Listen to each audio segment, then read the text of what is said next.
असी मेरा पुत्र दरिया ते रहने हैं, उत्ते फ्लड आंदा है, उतों चाह के जो बस वाले वा रुलने हैं, धक्के खमने रोड़ा ते हमने रोड़ा ते सानू हुकूमत ने बांध देनी।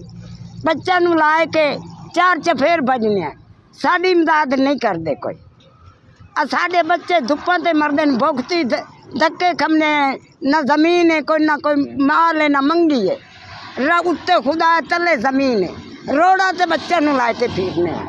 कच्चे पक्के मकान की तई जमीन मिली जावे, कोई इमदाद देवे ता।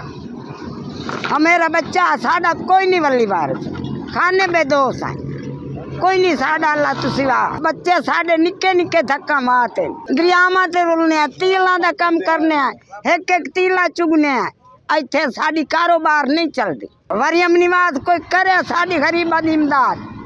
और मेरा पुत्र कोल साढ़े रोड है, ट्रेन ने, साढ़े बच्चे गड्डियां दे ठमदे न, एक बच्ची दी बांह टुकी गई है, एक लात टुकी गई है, कई दरिया च साढ़े बोड मरदे।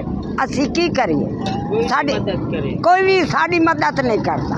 फला डमदा बस वले वे साढ़े लोड़ जाते, मडिया लोड़ जादियां, असी बाहर रोड़ा ते लिखे लमने, ताड़ा बने ने, वो ताड़ा साड़ा खत्म हो जाता। रात दिए तो दे दी कहीं मेरे बच्चा दी, दे दिए तो रात दी कोई नहीं, ना मेरा कोई कराना वाला ना कतराना। आज यतीम बच्चा जे सारे थे सिला बंदा है, न को डॉक्टर इतने सन चेक कराना लामदा ते, ना साढ़े बच्चा मरियम निवाज या साढ़े बच्चा कोई नौकरी लवा देवे, झाड़ू दिया नौकरी लवा देवे साढ़े बच्चा, सानू बाण की जगह भी दे देवे, असी सलूबत है साढ़े बच्चे कर।